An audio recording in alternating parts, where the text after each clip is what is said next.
我们开始的时候，就是说我们画山石的时候，先以结构线为主啊。先画了轮廓线以后，先把你看山石轮廓线先勾出来以后，我们加里边的结构的时候，对吧？加里边结构的时候也是啊，两个步骤，我们看两个步骤。你看我给大家做一个示范啊，就是我们以这个短皮麻、长皮麻为主啊，我们画一个构图，画个构图。你看啊，我们结构怎样去勾里边的结构？你看啊，披麻村中锋还是侧锋为？我们披麻村呢以中锋为主，中锋为主，也有用到侧锋的时候，对吧？你看啊，我待会儿要画这个山的时候，会用到侧锋，因为有长线头的时候，你不可能是以长线的中锋下来，它会用到侧锋。我们近景的山石的时候，就是以中锋为主，中锋为主，村的时候用到侧锋。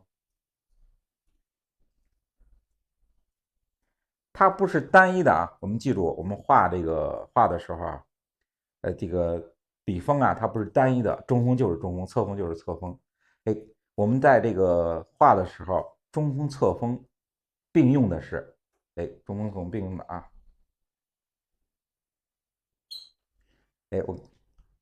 我们画一个以披麻村长皮麻为主的一个构图，近景的山石啊，你看啊，我们画近景的山石。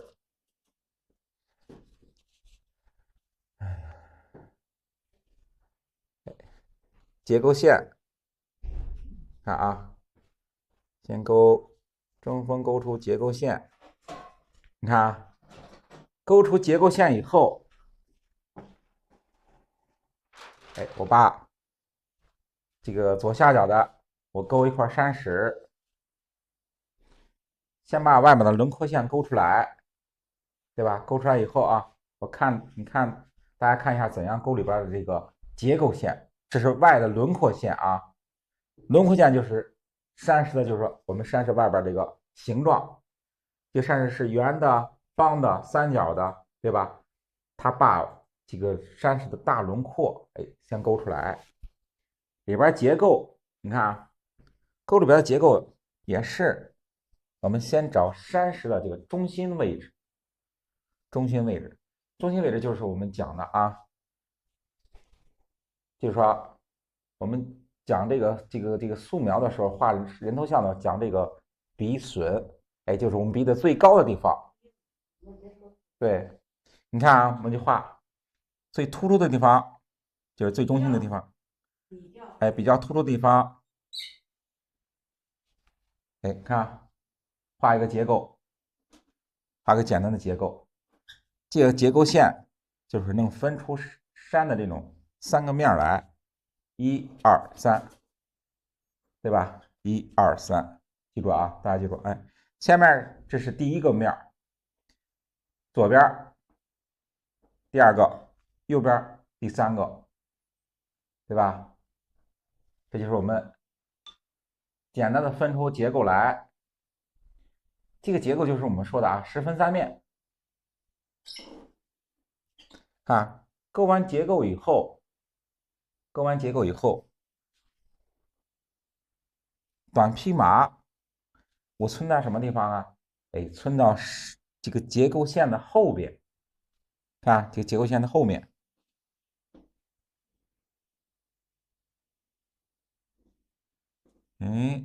你看，对吧？结构线的后面，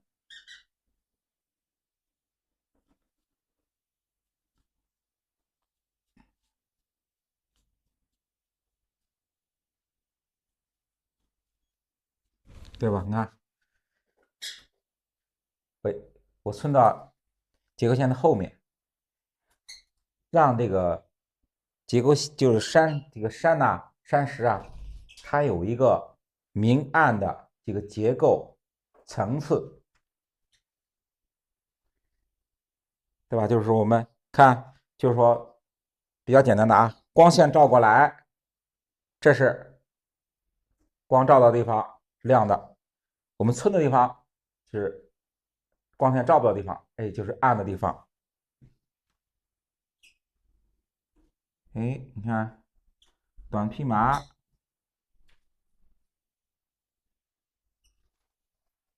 哎，这就是进出的一个小山石。然后后面沿着这个前面结构，哎，你看小的山石也是啊，还是按这个结构我们去处理。先画轮廓线，画完轮廓线以后啊，两笔，你看啊，一笔两笔，轮廓线勾完以后，结构线，结构线就是我们说的啊，十分三面，一二三，大家记住啊，你看每一次我删时啊，都是按这个结构去画的啊，哎，然后左边村两笔，右边村两笔，你看，大家看是不是？左边两笔，右边两笔，这个山的结构，这个立体感就能体现出来。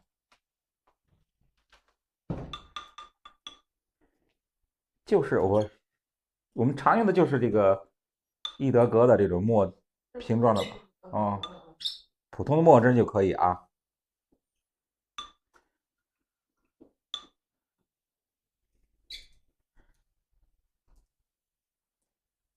看我们完成了以后啊，看近景的，我们近景的都用这个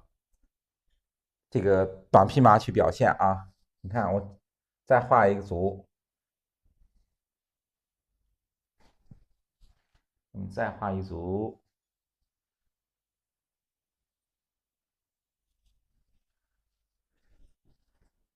看我们只是对吧？大家看一下，只是形状外形它有个变化，但是啊，我们这边结构看啊，一、二，对吧？还是这样啊，外轮廓有个区别，但是我们结构这个处理方法还是一样的啊。一二，左边一笔，右边一笔，分出它这个三个宽面啊，一二三，分出来。我们记住啊，中间这个是前面的结构，左边、右边两个宽面结构。哎，然后啊，左边村，右边村，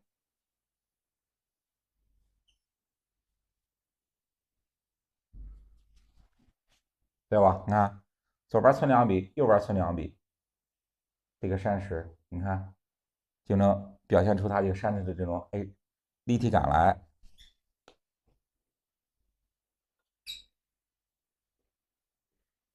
我们常用的啊，就是近景的部分，都是用的短披麻，只是形状不一样，但是我们这种结构是一样的啊，对吧？这种结构处理的方法是一样的。你看后面我们可以再加一个，再加一层啊，再加一层。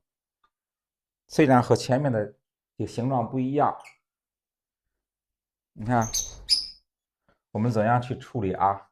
还是这样，左边一笔，右边一笔，看分出三个面来，还是寸的时候也是啊，左边寸两笔，右边寸两笔，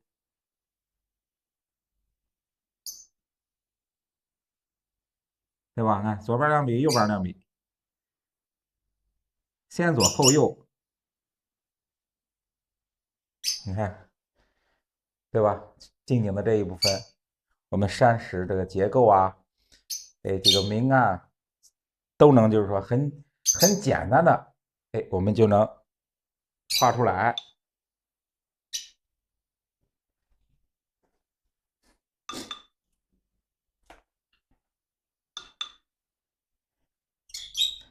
看啊，这是我们近景的啊，就是说我们传统的画，还有我们以前这个古代的这个画来说，都是近景的，以就是说小匹马为主，都是以小匹马为主，只是在它这个形状上大小的变化，大小的变化。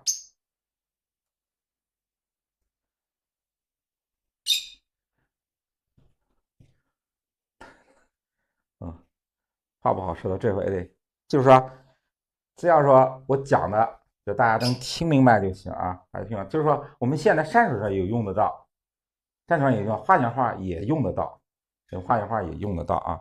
比如说，你看我们近景的，比如说画近景的山石的时候，给后面穿插，就是牡丹的时候下边穿插这个山石，也用得到啊。对，我们画牡丹的时候里边经常也会用到石头啊。对，石头如果大家画好了，相信在我们的牡丹课程里边，大家能够把牡丹画得更加丰富的。能听明白是不是？听明白的朋友别忘了点个关注，加个粉丝灯牌啊。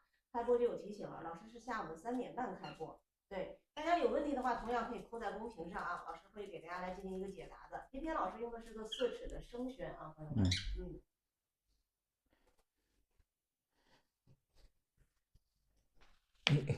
你可以啊，小的，加一些小的石块，这是我们常讲的啊，大兼小，小兼大，山石的这种变化，山石的这种变化，看大小大小，哎，这种山石的间隔变化啊。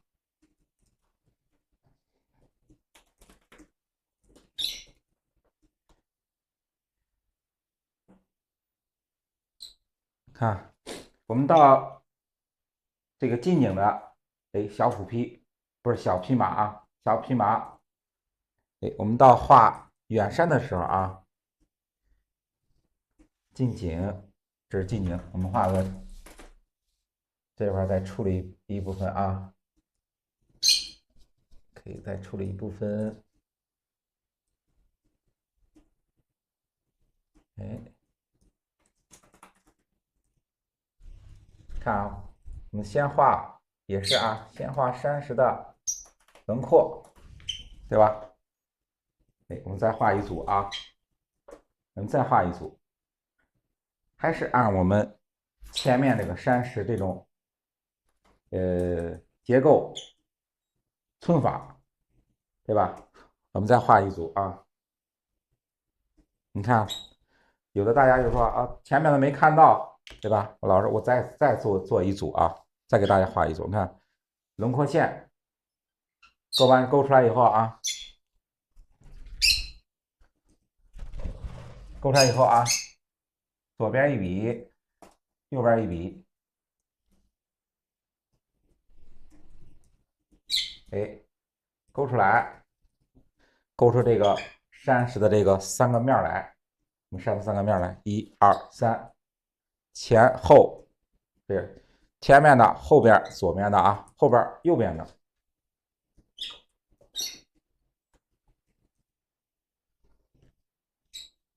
先皴，我们先习惯上啊，我们习惯上是先左后右的，哎，习惯是先左后右，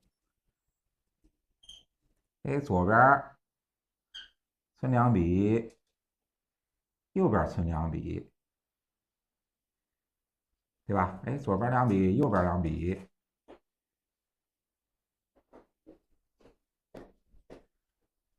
你看就这样，哎，左边2笔，右边2笔。我们皴的时候啊，一定要看啊，老师皴的时候，它这个线的这种交叉有是不是？它是有交叉的啊，有局部的交叉，然后它的线的长短也是有变化的啊，也是有变化的。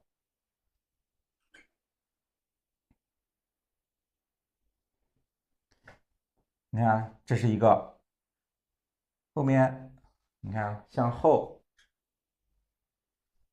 哎，我再画一个结构，再画一个结构。画结构的时候，画完了以后，你看左右分出一个结构，再存左边2笔，右边2笔，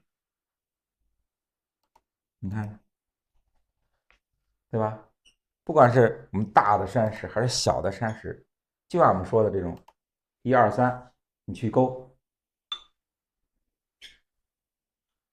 就很简单啊，很简单，我们就把山石这种结构、立体感，哎，这种层次我们就能处理出来。看我们要向后啊，向后加山石的时候，加山石的时候，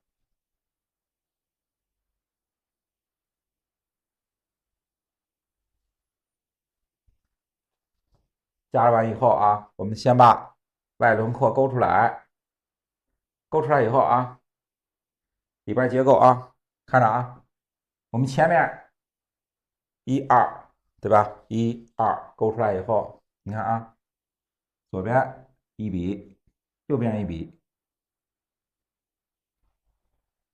对吧？勾出几个里边小结构以后啊，1、2、3，对吧？对吧？然后按我们分的这个结构，左边1笔，左边几笔，哎，右边几笔，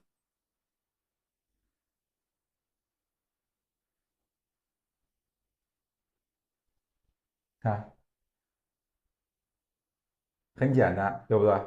很简单，你只要在心里啊，我想到形成一个统一的一个概念，就是说结构线勾完轮廓线以后，勾里边结构线，结构线是左边1笔，右边1笔，2笔，分出这个山石的前、左、右这3个面，然后左边存2笔，右边存2笔，左边存2笔，右边存2笔，这就可以，就能把这个山石的这种立体感我们能表现出来。然后我们画这个组在一起的时候啊，我们山石组在一起的时候，也要按这个1、2、3的这种节奏我们去处理。你看啊，这是一组，对吧？我们前面一组，你看啊，哎，小的结构，我勾向后去画另外一组的时候啊，哎，对吧？勾完轮廓，哎，这个山的形状，哎，我们记住啊，大家画的时候注意它这个形状的变化，不要画成一样的啊。我就见有的这个画的画啊，就是说一样，就是说整个山石从前到后都没有什么大的变化，都是圆的啊，都是那种圆形的。哎，我们山石就是我们这个自然中的山石，它是各种千姿万态的啊，千变万化的，各种形态的都有，大的小的，对吧？都有个变化。所以说我们画的时候一定要注意这个形状的变化，一定要注意形状的变化。你看啊，勾完轮廓以后，记得啊，我们勾结构，左边1笔，右边1笔，分完以后啊，看轮廓线、结构，结构线里边结构线1笔、2笔啊，左边1笔，右边1笔，分出山石的1、2、3，对吧？1、2、3以后啊，左边存2笔，右边存2笔，左边存2笔，右边存2笔，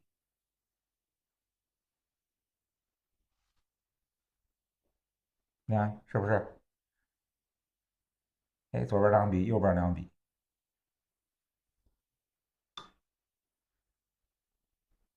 都是一样的啊。我们这个用笔，哎，这种结构的处理是一样的啊。你看前面的山石的时候也是啊，轮廓线勾完以后，结构线1笔2笔处理这个大的这种3个块面，1、2、3。哎，到后面的时候也是啊，看结构线轮廓线完成以后，结构线1、2，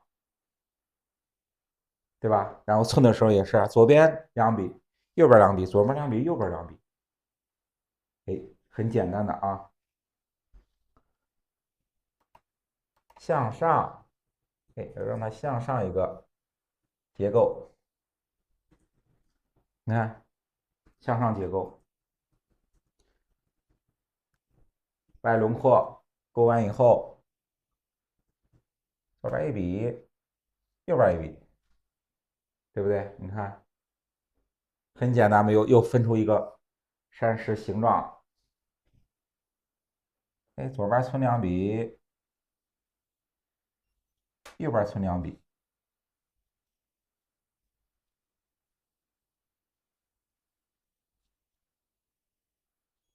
哎，对吧？这又是一块儿，哎，我们一块山石。哎，这你看形成的这个结构，对吧？1、2、3，这1、2、3，它这个又形成一个前后的层次关系，前后层次关系。哎，我们怎样把这个山石这种层次关系怎样处理出来啊？我们要皴的时候啊，你看啊，皴的时候，这前面这一部分，对吧？我们这是个整的啊，一个石块，整的一个大石块。哎，后边呢2块小的碎石，我们不用去管它啊，不用去管它。然后看这个大的山石，这是一块，我们哎，我们可以用淡墨，哎，淡墨干笔去擦一下，去擦一下这个结构线的后面，哎，结构线的后面，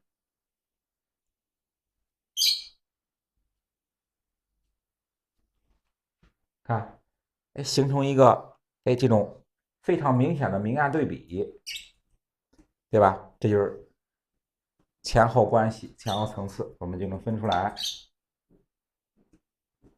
哎，到这后边的山石时候也是啊，你看，在这个结构线的后面，我们用淡墨干笔，淡墨干笔去擦一下，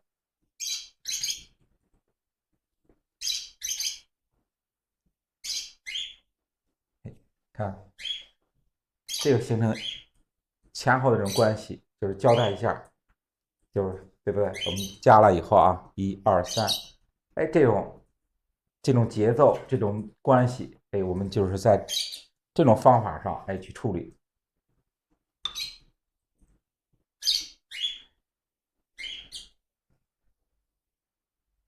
哎，我们要有大小，哎，山石的大小相间啊，一定要注意这个大小相间。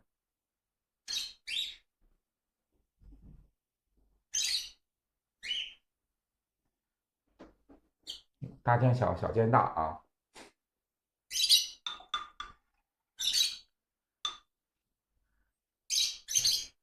结构线这个我们皴的时候啊，皴的时候结构线和结构线几乎是相同方向啊，是相同方向的。就是说，你看我们结构线左边与右边以后分出这个结构了以后啊，我们皴的时候是沿着结构线的方向我们去皴，要记住这一点啊。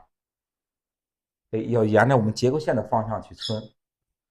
不要说，你比如说，你这个结构线是这样的啊，我们去横着去皴，那样是不对的啊。哎，一定要顺着结构线的方向，哎，我们向下去皴，是这样的。对对对，这是我们讲的啊，今天讲的比较基础的就是短披麻和长披麻，今天讲的啊。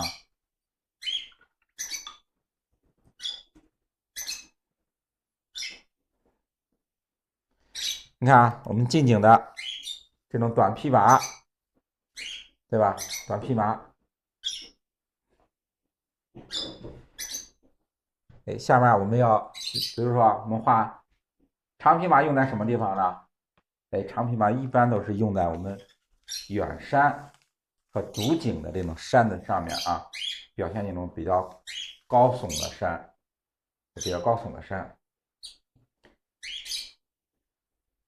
结构线怎么找？你看啊，我再给大家讲一下啊，看这个，我们先勾出这个轮廓线以后，这个结构啊，就是说，其实结构就是我们要把山石这个里边这个简单的块面关系，哎，就是我们的结构线啊。我们怎样去处理块面关系，就是我们要找的结构线。你看啊，山石轮廓我们勾完以后，哎，先分出这个块面三个块面啊。我们常讲的10分3面。你看啊，我画一个简单的啊，小一点的山石啊，对吧？你看啊，我们把轮廓线外形勾出来以后，我们怎么样找结构啊？找结构的目的就是为了看，对吧？把我们山石这种立体感我们表现出来。那刚才老师一直在讲嘛，10分3面啊，10分的3面就是它的前面、左面和右面。对，大家就记住，这就是它的结构线。对，朋友们，刚刚零基础的朋友也可以把10分3面打在公屏上，这样增加一下记忆。老师刚才画了很多块的石头，每一块石头都是先分的结构线，就是先分的3面，然后再在结构线的后面。左边和右面去画皴擦，我们前面的这一个面的皴擦稍微少一点，这样的话，左右的2个面呢，它就往后推，前面的这个面呢，它就靠前了。这个石头的它的前面、左面和右面，你看3面咱们就分出来了。其实非常简单。刚才老师画了很多，有大石头，有小石头，有前面的石头，有后面的石头，是不是都是一样的方法？同样都是10分3面，先去画出它的3个结构，然后再去画皴擦，皴擦先画左右的2侧，然后再去添加咱们前面的这一个面的这个皴法就可以了啊。对，要多练习啊，朋友们。对，还是说，基本的技法啊，就是教给大家以后，大家还是说下来以后还是多练，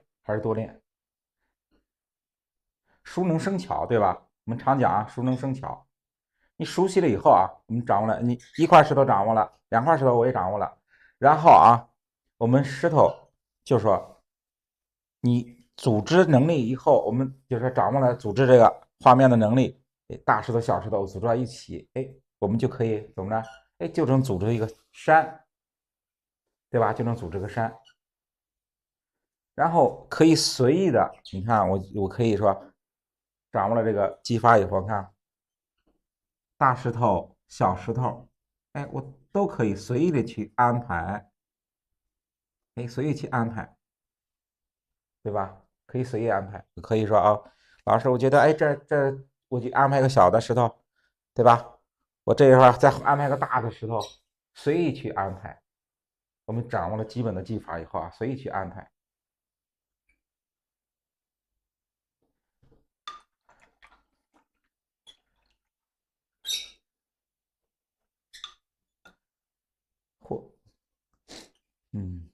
对，10分3面，前面、左面、后面。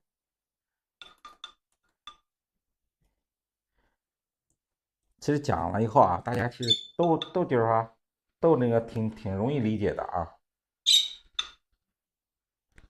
对，皴擦要比我们的结构的颜色要淡一点啊。对，新朋友别忘了点个关注，加个粉丝灯牌啊。那其实当然我们去看自然界的石头，它肯定不是说分三面那么这个清晰的，那就是古人总结出来的方法。我们怎样去快速的去表现出来我们的石头的一个结构，它的立体感，那就是给大家总结的就是十分三面啊。后边老师会给大家去讲到树分四支，树分四支就是它要分4个方向，我们怎么把树画成一个圆的立体的，老师后面的课程也会给大家去讲到的啊。新朋友们别忘了点个关注，加个粉丝灯牌，这样老师一开播就会有开播的提醒和推送了。这个我们那个画的时候啊，其实说淡墨用在什么地方？就是说我们开始勾山石的时候啊，就是说以重墨稍微重一点的墨啊，我们开始画的时候，它在这个山石里边体现这个浓淡墨的变化。到最后的时候，淡墨用在什么地方？到最后我们完成了皴擦的部分，淡墨可以加深一下我们山石的这种明暗关系。明暗关系是用到淡墨的啊。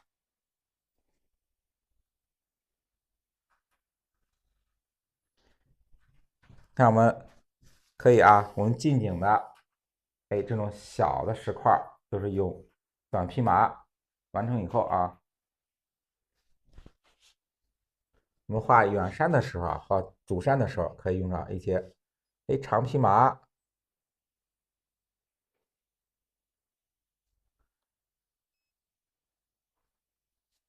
对吧？你看，长皮麻只是说在短皮麻的基础上，我们把这个线去拉长。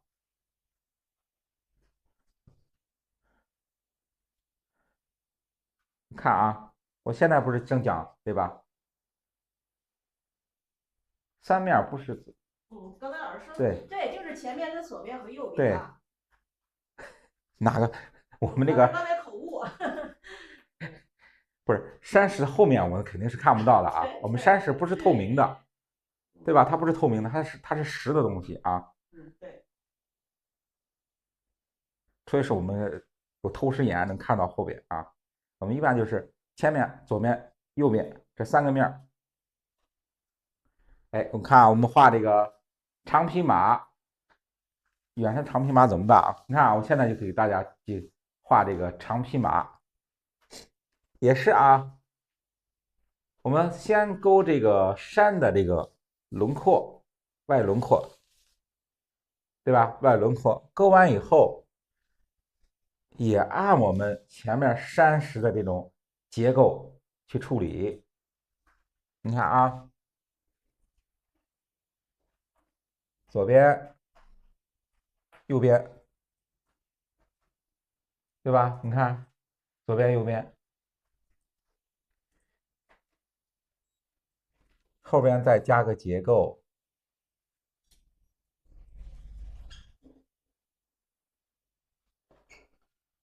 看，对吧？它只是在我们这个山石的原有基础上，结构长一点，我们线变得长一点，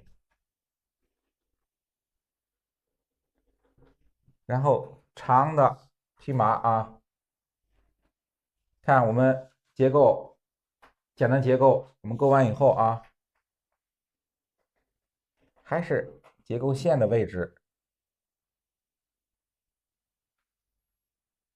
看啊，沿着结构线相同的方向，对吧？沿着结构线相同的方向向下去皴。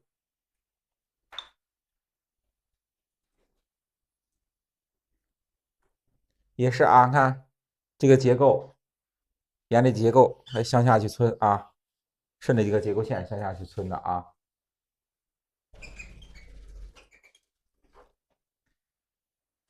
也是到后边结构，沿着结构线，对吧？看这结构线，向下，向下，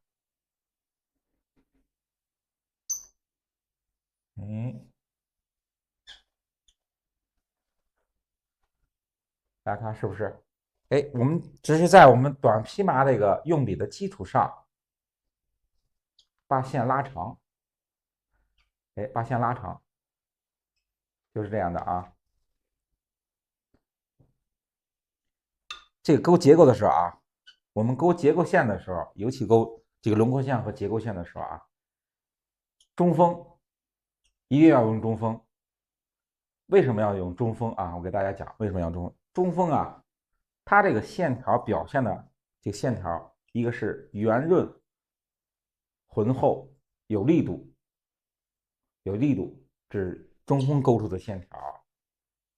哎，圆润，你看啊，它表现的线条，一个是圆润浑厚，有力量，对，有力量，有力度啊，这是中锋它产生的线条。哎，侧锋呢，我们产生的线条啊，哎，比较丰富，用的比较多。但是我们画这个披麻皴的时候啊，尤其是我们不管是披麻皴还是浮皮皴，我们勾这个结构的时候，还勾轮廓的时候，哎，都是以中锋为主，皴的时候啊，中锋侧锋并用的。你看啊，勾完以后啊，我们可以向后再勾个结构，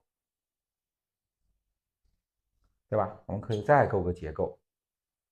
看勾结的时候，你看大家注意没有啊？我这扇子这个形状啊，一层、两层、三层，对吧？它是有变化的啊，它是有变化的，不是说这个特别平均的啊，哎，这种距离都是相等的，不是那样的啊，都是有变化的，都是有变化的。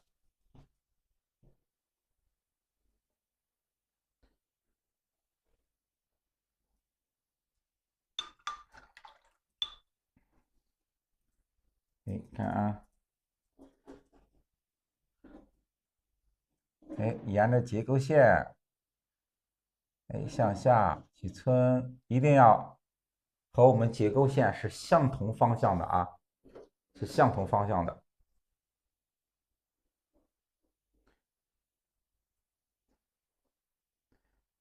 哎，相同方向的，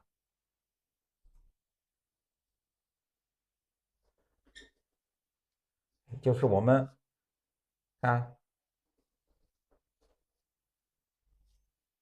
哎，相同方向的，这个我们留的这结构啊，哎，就和我们前面的小的这个山石有点区别在哪儿？就是我们看，我们前面的山石留的这种亮面都是在顶部或者前面的地方，哎，或者顶部，对吧？你看大家看一下啊，这山石都是哎顶部前面的地方，哎，我们画主山的时候啊，长披麻的时候，哎，长披麻的时候，哎，都是在这个侧面啊，都是在侧面它留出山的这种亮的地方，是这样的，它是有一个变化啊，它是有一个变化。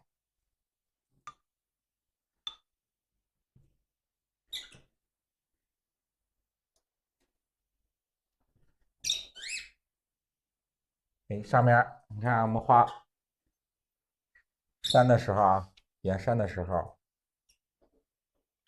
哎，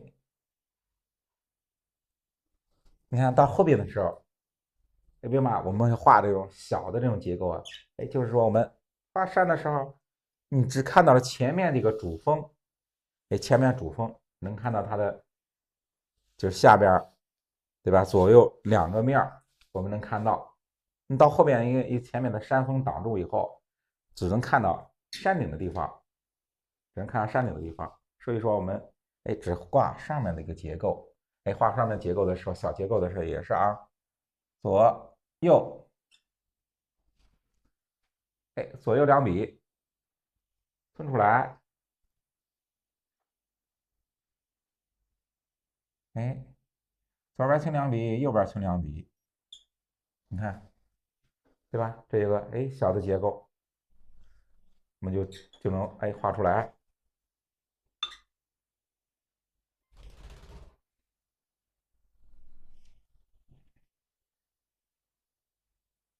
哎，我们在向后画的时候，要注意它墨的变化。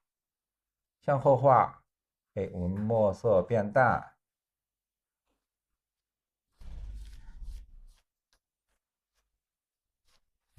看，哎，墨色变淡，然后看产生它这个山呢啊，我们要产生这种怎么样呢？表现的厚重起来。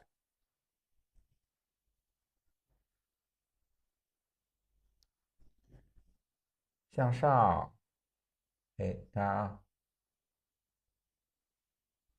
画一个结构，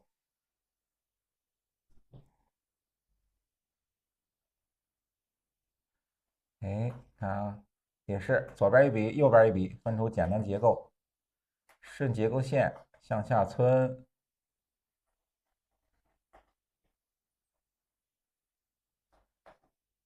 看，我们要注意啊，我们村的时候啊，沿着结构线往向下去村。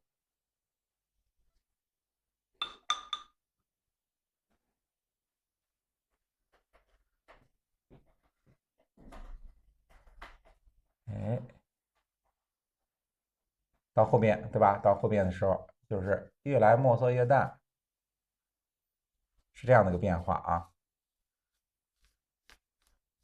哎，到前面的时候啊，到前面的时候，哎，这个山体，哎，让它鼓起来，左边村2笔，右边村2笔。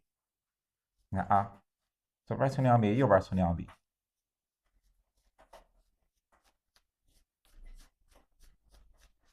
看对吧？我们就记住啊，我们村的时候啊，就记住，我们把结构分出，哎，分出这个三个块面以后，左右去村，就记住这个啊，左右去村，左边村右边村，左边村右边村，哎，就记住啊，非常简单的啊，先左后右，先左后右，哎，这样去村。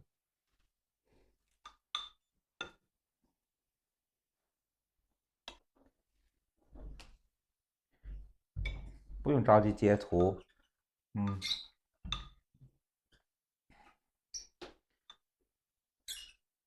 就是有时候我们看那个老师的作品啊，也是一看他的就是说用笔，对吧？笔墨的变化，线条有没有质量，然后再就是说啊，你学到哎学到真东西啊，这是非常关键的。有的就是说我交了钱学不到东西，哎呀，学了半天什么也学不会。那老师继续给大家去分享了啊，朋友们。哎，我们画这个长匹马，对吧？用什么墨？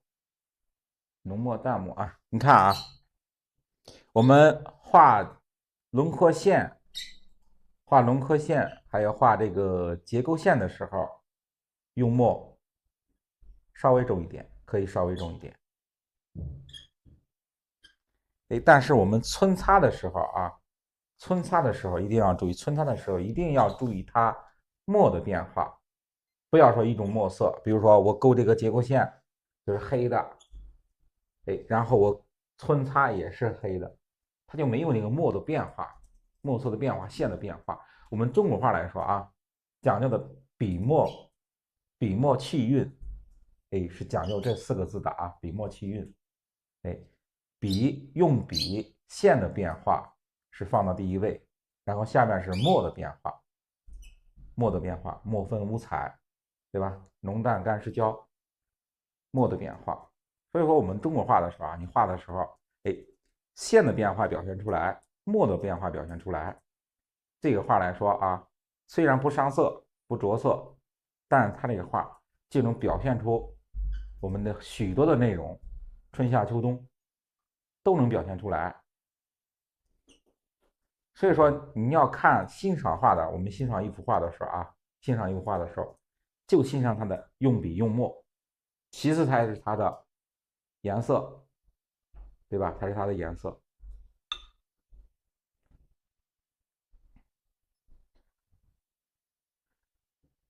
啊，我们开始啊，画这个长匹马，远山的长匹马。到后边的时候，哎，我们画后边的时候啊，哎，淡墨下来，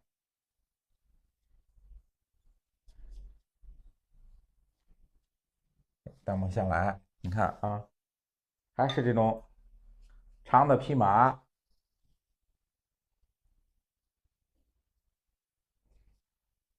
淡墨下来。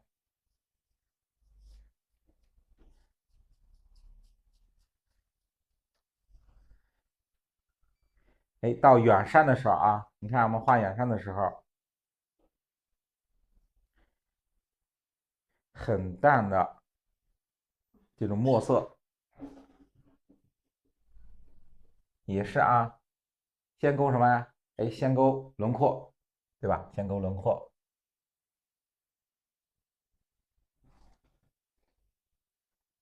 先把这个山的外形我们勾出来，对吧？你看啊，哎，先把山的外形勾出来，你看，我们先勾出来，哎，勾出来以后啊，我们一直讲的这个，哎，一直讲的这个啊，你看啊，结构左边一笔，右边一笔，你看，对吧？很简单啊，左边一笔，右边一笔，哎，我们把山的这种3个宽面结构分出来，分出来以后，左右村，左边村2笔，右边村2笔，哎，前面也是啊，左右去村啊，这种结构，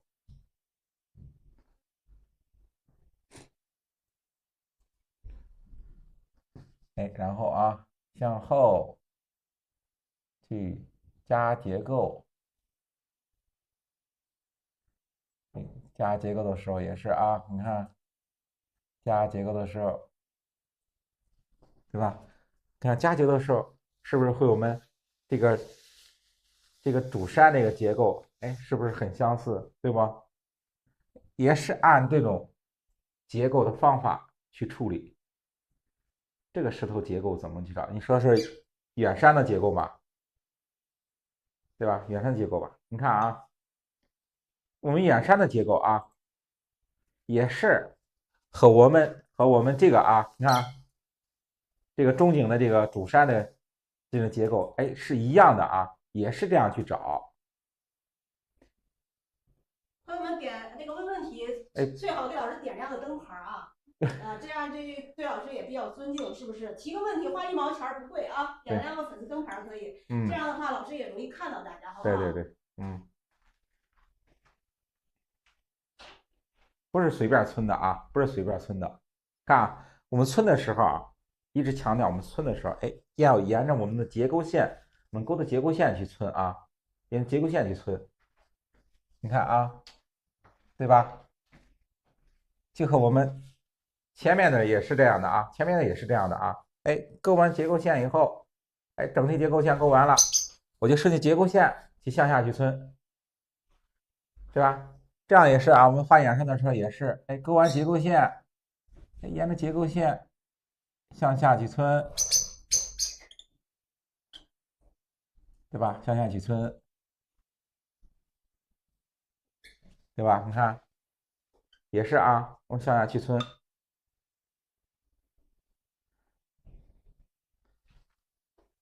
对，看啊，也是向后结构，勾完结构线，顺结构线向下村，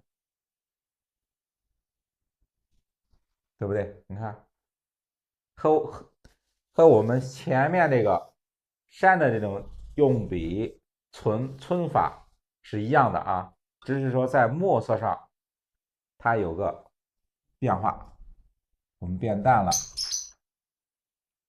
一定要注意啊，我们一定要注意这个，就是说，你看啊，近景的我们这个用的墨，哎，是稍微重一点。越往后啊，越往后，我的墨是有变化的。大家看一下是不是有变化的？它是有一个浓淡墨的这种变化，它这样才能把这个我们这个距离，对吧？这种远山这种距离，我们才能推出来，才能表现出来。对，近实远虚，哎，才能表现出来。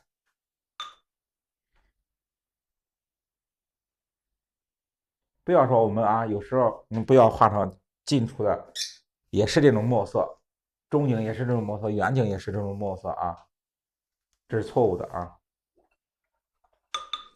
老师的课程是永久的啊，朋友们。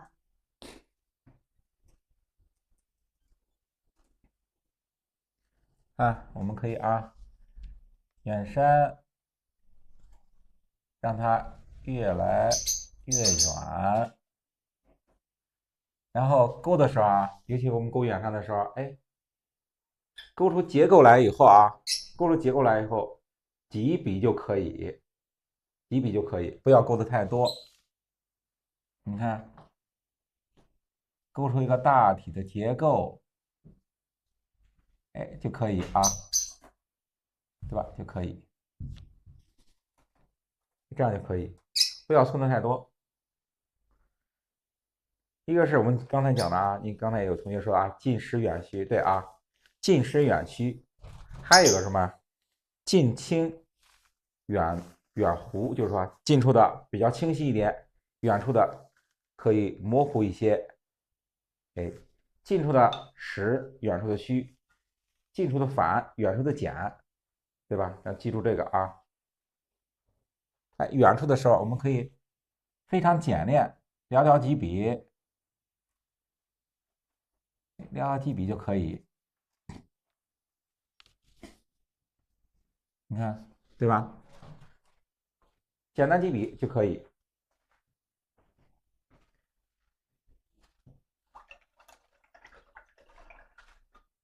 这个画的，现在画的这个是四尺整张的四尺整张的。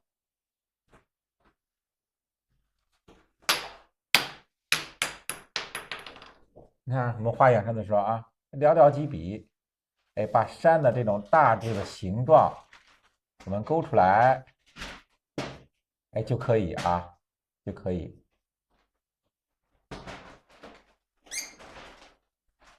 哎，就是它有个这样的对比近处的我们可以描刻的可以近处我们可以描刻的可以清晰一点、细致一点，对吧？哎，我们到远山的时候，哎，可以简练一点，对吧？可以简练一点，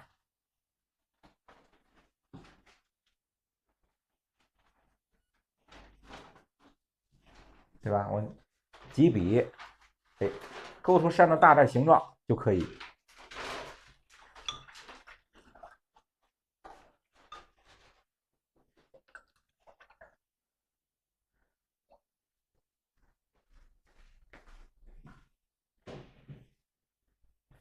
看我们这个，看简单的勾完以后大家看一下，勾完以后整体的构图，你看由左下角开始形成一个上升的这种气势给上升气势，这就是我们说的山势，这个势怎样来，构图的山势怎样来，就是根据这样的一个山势走向，这叫 S 型一种构图，是这样的这是我们常用的一种构图方法。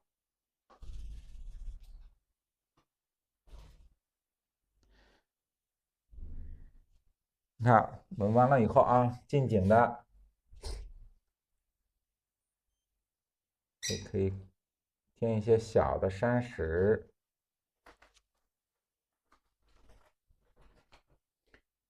看，我们可以在随时可以加一些小的山石。你加的时候记住结构线、轮廓线、结构线，1、2、3，对吧？记住这种方法。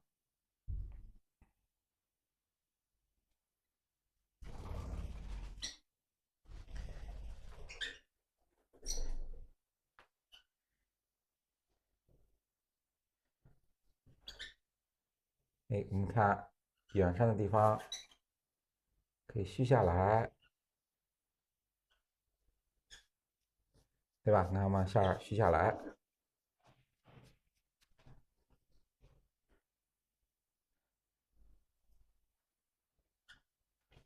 对，这是 S 型构图。哎，这是我们常用的啊，这束缚作品常用的是 S 型构图，常用的。我们传统画上也是经常用到的这种构图方法。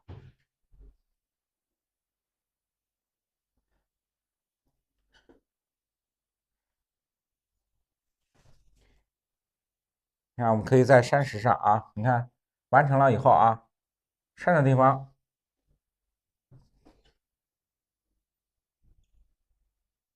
哎，你看啊，我们可以加一些小的树木，你看，对吧？我们形成啊近景、中景、远景的构图以后，哎，我们可以变化，加一些树，这就能形成一个完整的画面，对吧？你看啊，哎，我们就能形成一个完整的画面。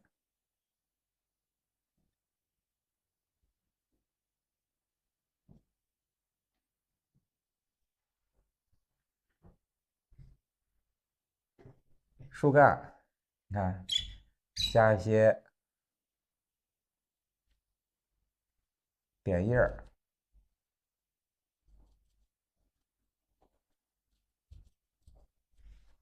对吧？你看啊，我们就是掌握了啊，对吧？我们掌握了以后，最基本的，哎，是那个山石的这种结构皴法，哎，山的这种结构皴法，我们今天讲的啊，短披麻、长披麻，对吧？我们掌握了基本的技法，哎，有随时的我们可以添加，对吧？添加树木，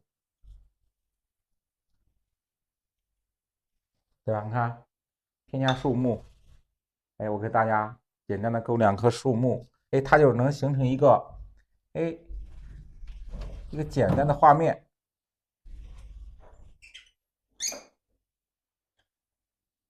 对吧？我能形成一个简单的画面。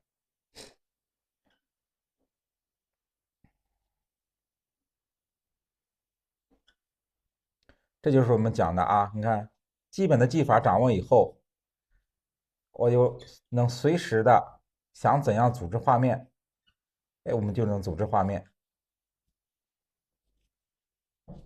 对吧？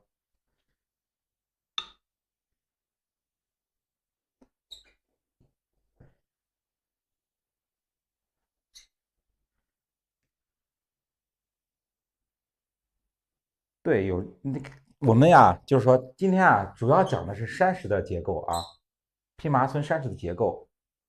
我们主要是没讲树啊，没讲树，我只是说简单的，我们把这个山石组织在一起，形成一个简单的画面。哎，形成一个简单画面，我加了2棵树，是这样的啊。这个树只是说作为一个穿插的部分，穿插的部分，主要我们今天讲的是山石啊，山石的部分。也就是说，我们掌握了最基本的技法，我们去怎样去组织画面。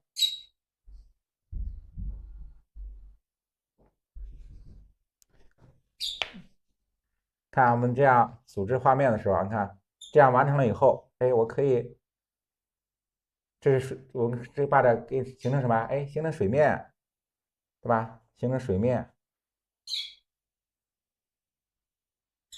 哎，小船，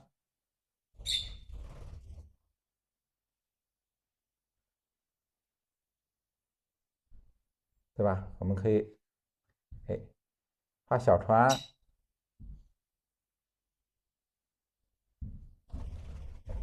对吧？可以画成小船，这就可以把它改成水面，我们把它改成水面。你看，为什么讲这个啊？你看，我们这画面可以随时去变化，随时去变化。掌握了基本的技法以后，这个石头能不能放在右边呢？对吧？能不能放？对吧？我也可以放到右边，这个山石也可以放到左边，随时我们可以变化的画面的几个这个方向结构都可以随时变，随时变。就是我们掌握了一定技法以后，随我们的心意，你去改变画面，改变画面。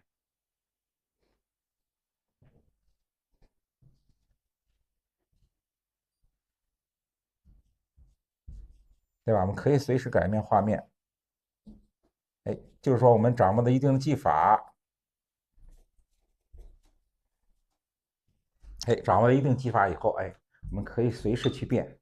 你说可以把左边的山石画到右边，右边的山石可以画到左边，它还是一幅画面，它还是一幅完整的作品。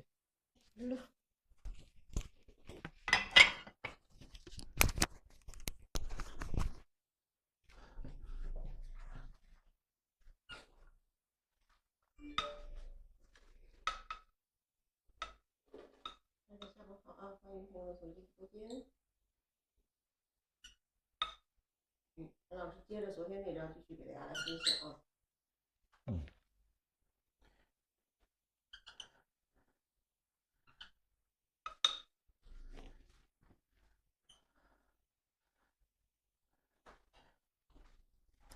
我们把那个昨天的我们勾的这个，我简单的加一下，我们再上颜色。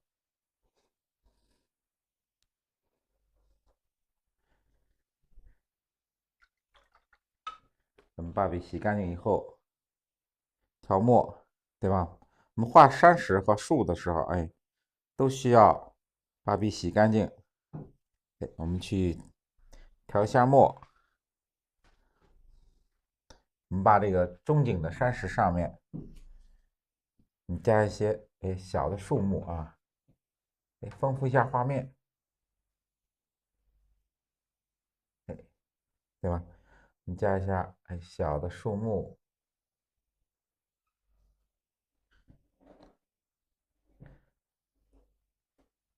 画树丛的时候，我们先画树干啊。哎，我们先把哎树干的地方我们勾出来，对吧？先勾出来，因为是小的树木啊，我们不用勾这个小枝，只把树干勾出来。哎，按这个枝干的位置，我们对吧？去点叶子，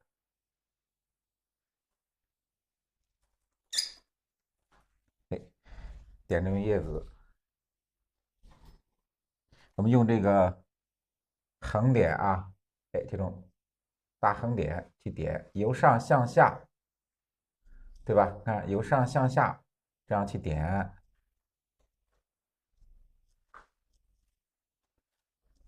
由上向下，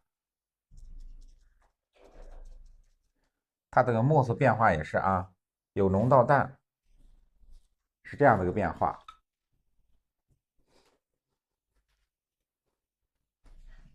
哎，调完这一笔墨以后，哎，我们点完一组，对吧？我们点完这一组，哎，再点一组，这样去点啊。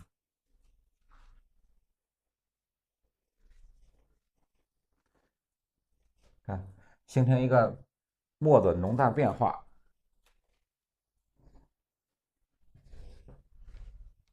哎，你看，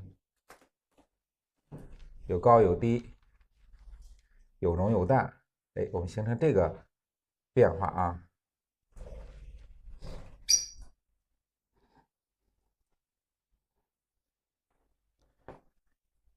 哎，山顶的地方呢，看我们哎可以点一点小的胎点，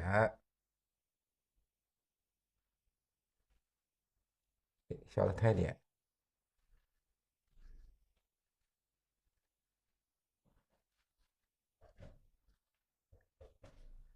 哎，小的这种哎树木，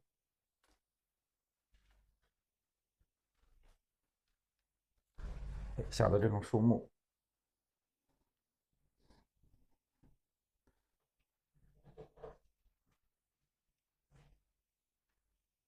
我们到远山的时候啊，哎，这树木，哎，不要画的太大，对吧？不要画的太大，哎，小一点，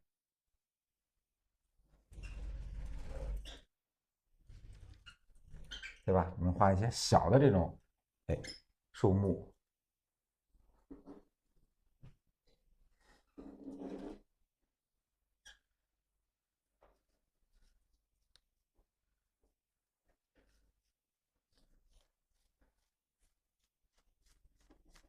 看，画一些小的这种树木。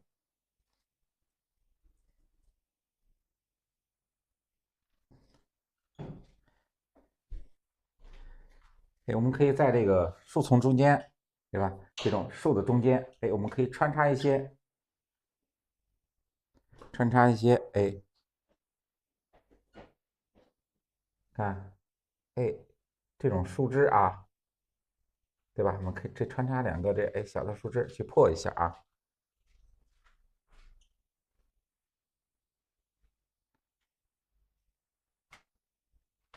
就可以。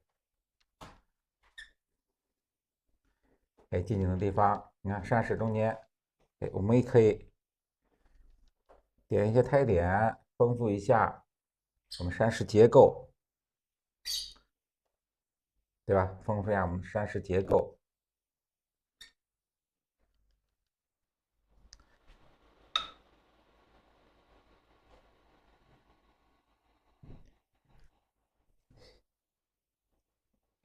加一点哎小的这种碎石，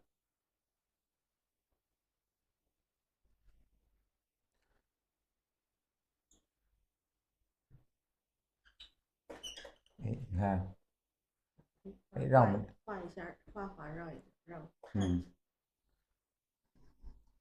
看啊，哎，我们可以在这个中景的山石上面，哎，我们加一些哎小的树丛，哎，让它山石丰富一下，对吧？就是说有山有树。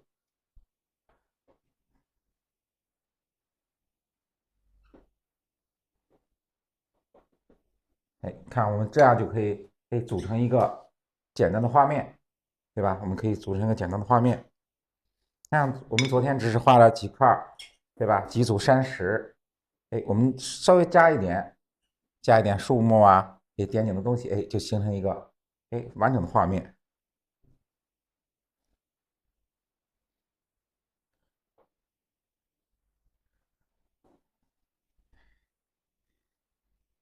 你看，在我们山石点胎的地方，对吧？我们点的什么呢？就点的这个山石结构，对吧？那结构线交叉的地方，哎，还有那个明暗交界线的地方，我们点在这个地方啊，对吧？我们点这个地方，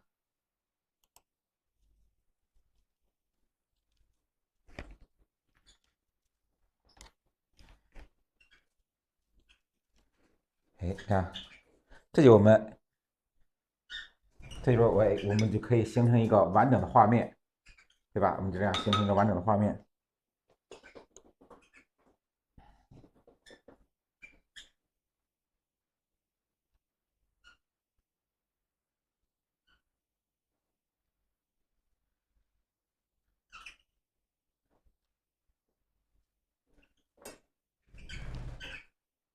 那我们点胎的时候啊，也要注意点在这个结构线交叉的地方，还有我们，对吧？这个明暗交界的地方，就这个地方，我们点一些，哎，亮的地方胎点要少，暗的地方胎点可以多一点。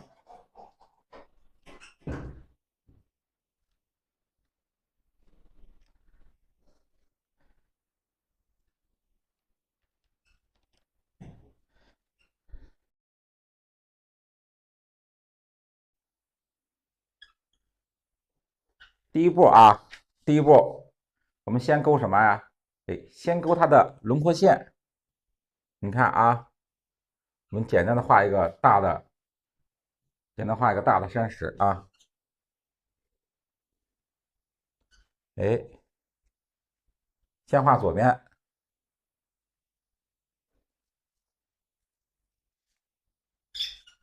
看，对吧？我们山石一个大致轮廓，我们勾出来。中锋用笔啊，我们中锋用笔勾完以后啊，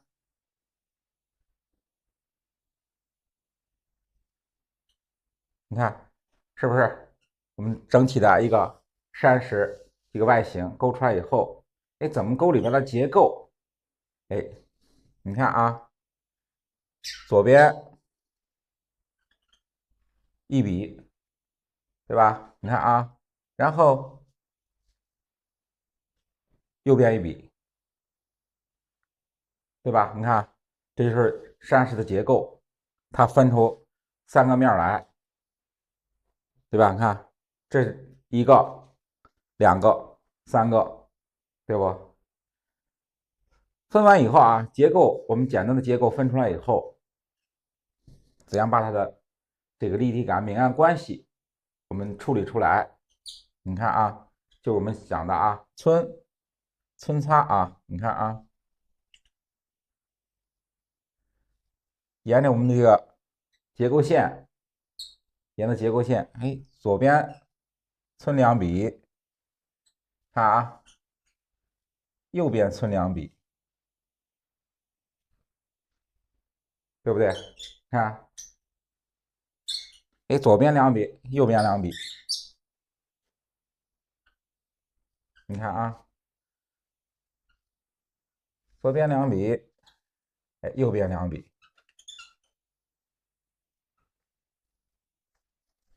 对不对？你看啊，皴出来以后，这个是不是前后左右的关系，对吧？我们就分出来。哎，我们前面呢怎么处理？你看前面也是啊，到前面这个面的时候也是，哎，左边皴2笔，右边皴2笔，左边2笔，右边2笔，左边2笔，右边2笔，对吧？你看，对吧？它又形成一个哎这种上下的明暗关系，你就记住啊，哎左右，哎左右，这样去皴。看我们勾结构线的啊，哎是用中锋去勾的，对吧？结构线、外轮廓线、结构线都是用中锋。哎，我们皴的时候呢，对吧？我们用的是吧？中锋、侧锋都有。你看这个结构完了以后，我想要哎向后有结构的话啊，你看啊，还是这样勾一个结构，看又多出一个小结构来，还是啊左边这样去皴，因为它右边挡住了以后啊，我们看不到，哎只皴左边就可以。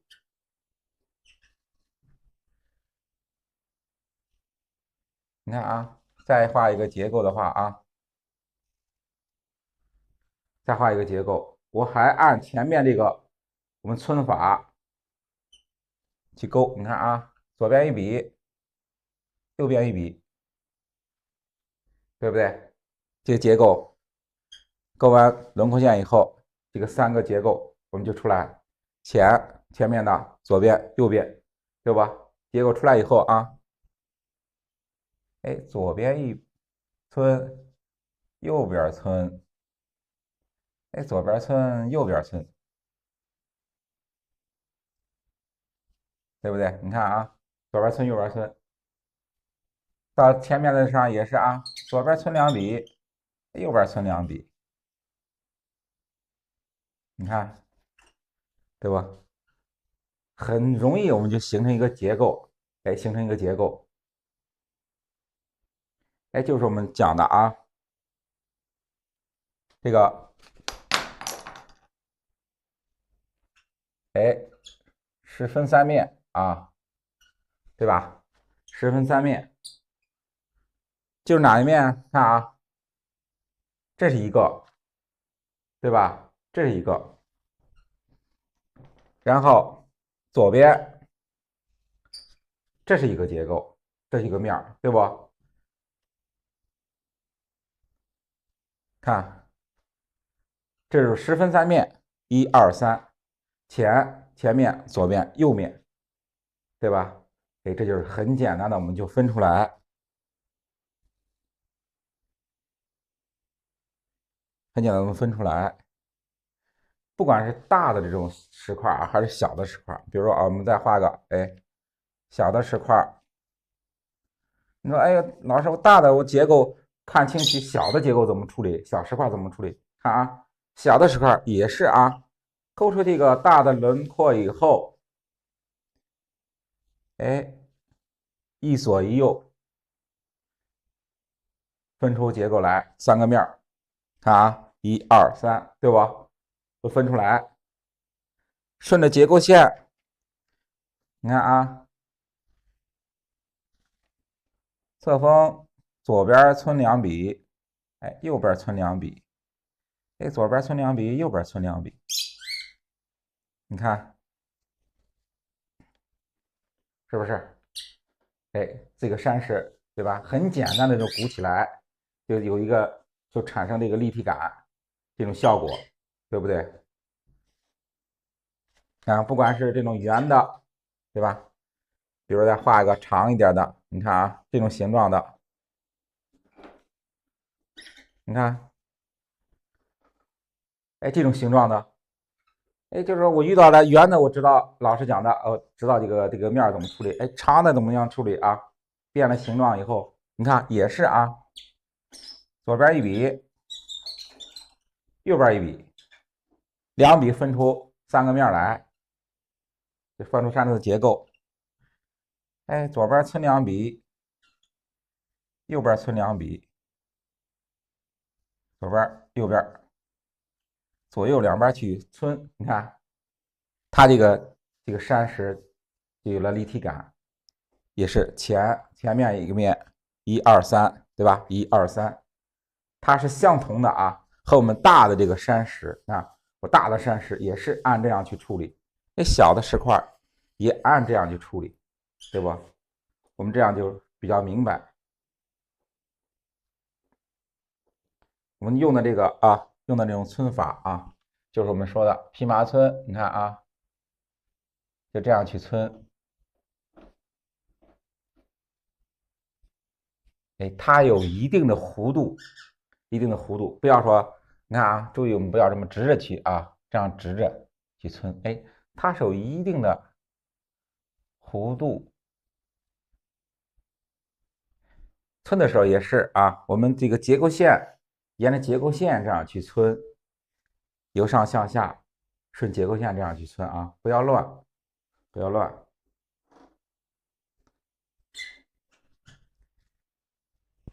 左边的右边是这样皴，左边呢，你看，左边也是啊，由上向下，由上向下这样去皴。右边呢也是由上向下，向右下，这样去皴，一定要沿着我们这个结构线去皴，对吧？你看，一定要沿着结构线去皴。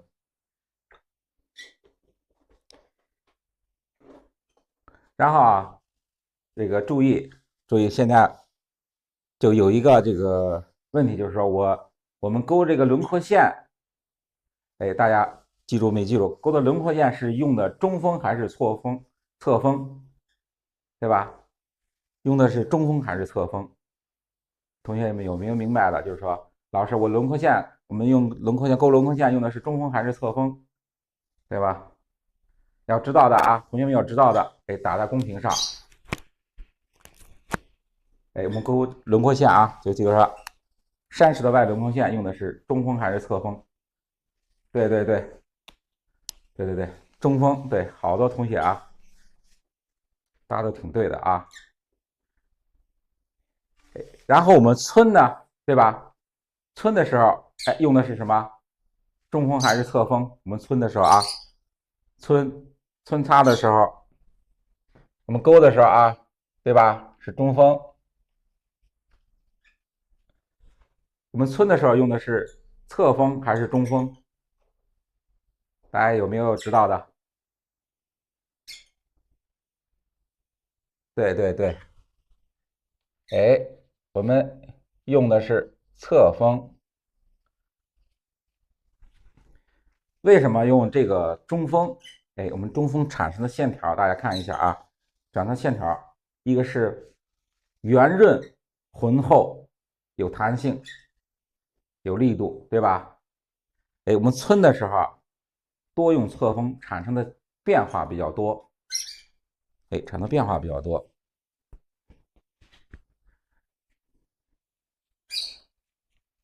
这就是我们啊，就是说我们画这个山石，哎，怎样很快的、很简单的，哎，处理出它的结构来，它这个块面结构来，是这样的啊。